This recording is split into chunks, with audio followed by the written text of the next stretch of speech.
Pero huwag kayong magalala. Hindi mo siya pababayaan ng mga doktor. Nasaan ang hayop na gumawa ito sa ano ko? Iharap niyo sa akin si Hernando! Gusto ko makaharap si Hernando! Ay, pababayaan natin siya. Sa lahat ng ginawa niya. Hanggang na ako. Okay na siya.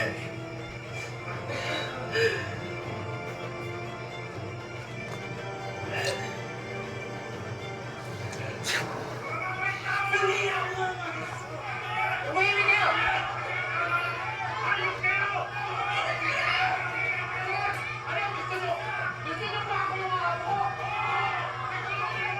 Hindi nangyayari yun!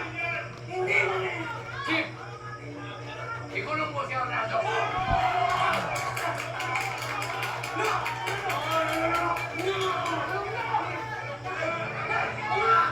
Ano naman?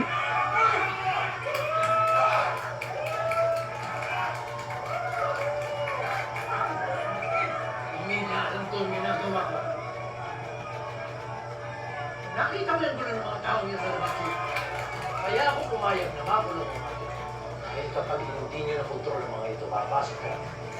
At malamang nasaktan siya at baka ikamatay pa yun. Ngayon, na nakakulong siya rito sa ilalim ng pangangalaga. Kapag may naganap sa atin, magkakaintindihan tayo, Chief.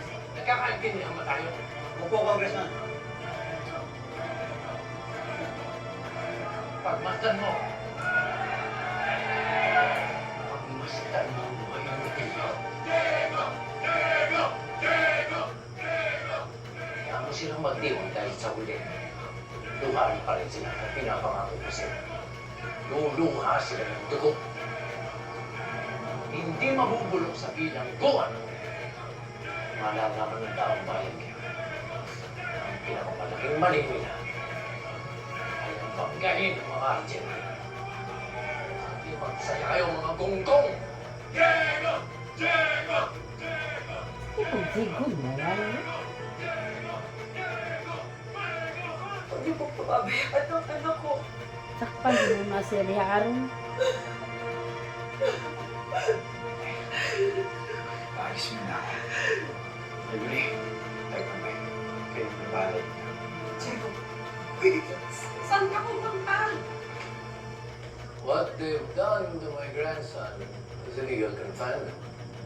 Arnaldo was not caught committing a crime or in the act of committing one. He was not given due process.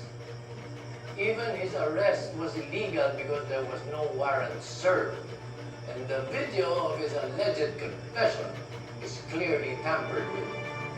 Kaya't wala akong nakikita ang dahilan para hindi makalabas agad ng kulungan ang apo ko sa lalo madaling panahon. Tama kayo, Congressman. We can file a petition for habeas corpus para ma-dismiss ang kaso. Good. Pero Julio, maraming nakarinig sa confession ni Arnaldo sa harap ni Ivy doon mismo sa kasal. Eh, baka kapag lumabas siya sa preliminary investigation, tuloy ang kaso sa korte. Simple lang yan. Napakadali na solusyon. Putulin ang dila ng kung sino mang magtatangkang magsalita. Tapusin ang tenga ng kung sino mang makikinig sa kanila. Baka nakalimutan nila kung sino binabangga nila. Gisa ko na Tayo power. mga argente.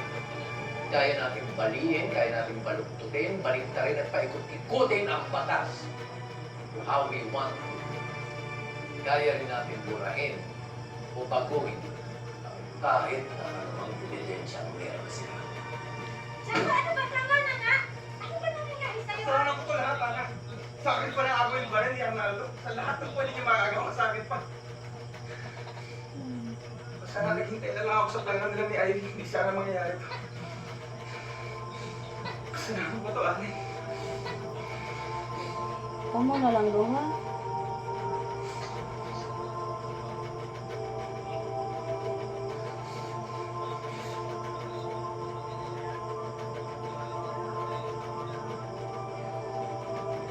Si Ivy Celia Cruz. Siya ang anak ko. Kinailangan niya itago ang pagkatao niya para makapaghiganti siya sa mga Argente. Mangako kayo sa akin na walang makakaalam nito. Papatayin ng mga Argente si Lily kapag nalaman nila ang totoo tungkol sa kanya. Oo, kanya. Pangako. Dadali namin hanggang libingan natin ang sikreto nito. Sino pa nga ba magtutulungan laban sa mga argente kung di tayo?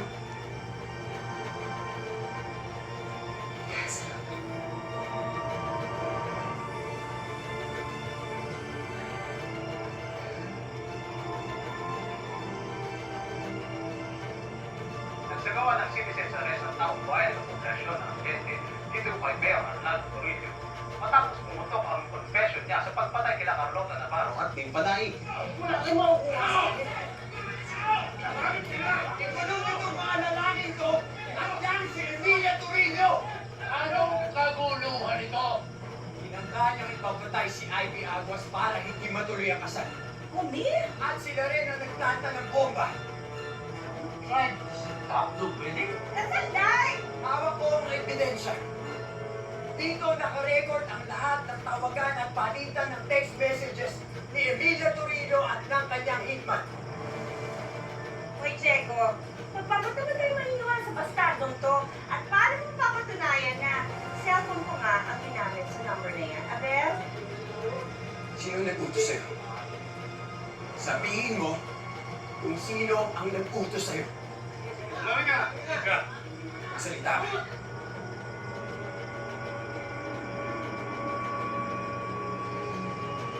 Butas! Siya ang nag-utos sa akin. Si Butas! Sinungaling ka! Sinungaling ka! Sabihin mo ito! Sabihin mo ito! Oh! Sinungaling! Oh! Sir Checo, pag next time naman, kung hahanap ka naman ng magpapabagsak sa pamilya namin, huwag ka dito magkalkal sa basurahan ka, kagaya mo magkalkal. Wala nang mas babasura pa sa pamilya.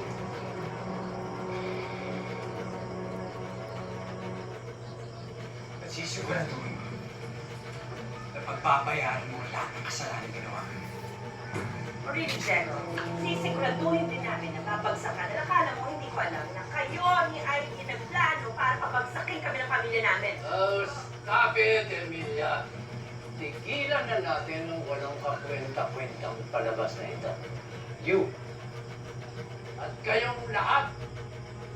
Merong mang may gusto sa inyong mag-file ng mga kaso against me or any member of my family, go ahead. Karapatan niyo yun. But let me warn you. We will be ready to face all your charges and allegations at the proper time and in the proper forum. Now, I do not need any more of this aggravation. Pina, Raul, tayo na. Tigilan na natin itong third-rate circus act na ito.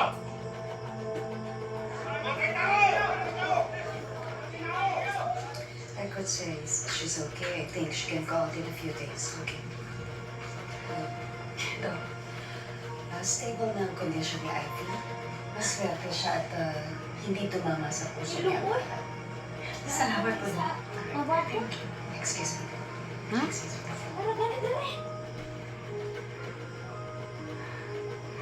Oh, danay yung dugo. Liliana, nandito lang ako ha. Hindi kita iiwan. Okay na ako natulog-butag ko, ano? Tulog.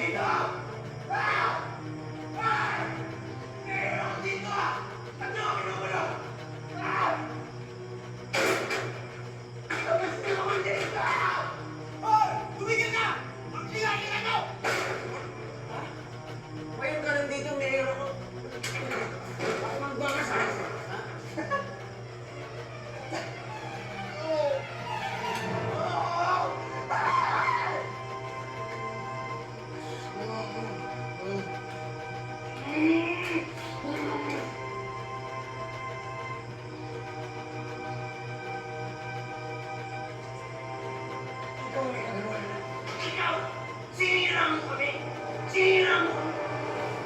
I let you. Wala kang kwenta. Tagal na kayo sira ni Ivy. Simula pa lang ipinagay si Nanay Carlota. Mabubulo ka dito. At kahit kailan, hindi mo na mababawi si Ivy.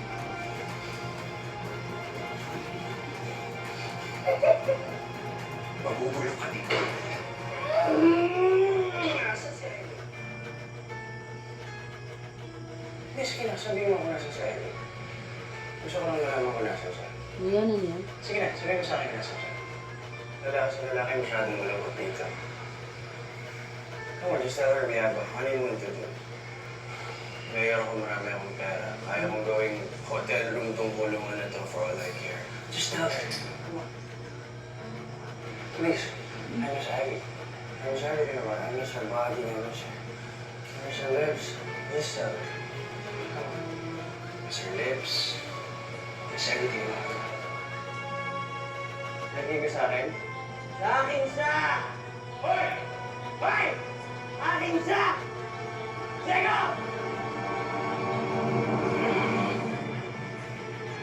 No! Mama!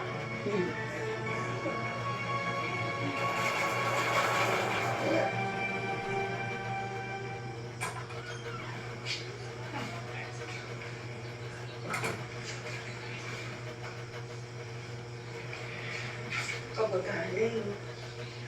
Gusto na ko si Ivy.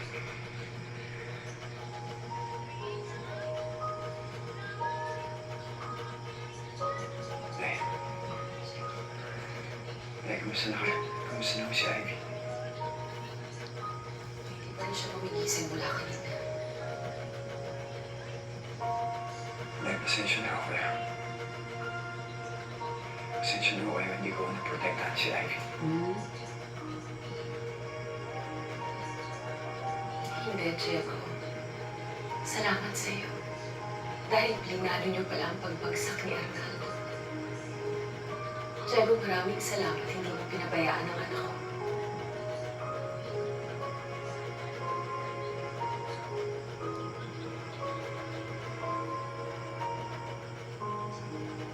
Magkami yung natapang mo si Ivy. Sigurado mo Ay. malalampasan niya ang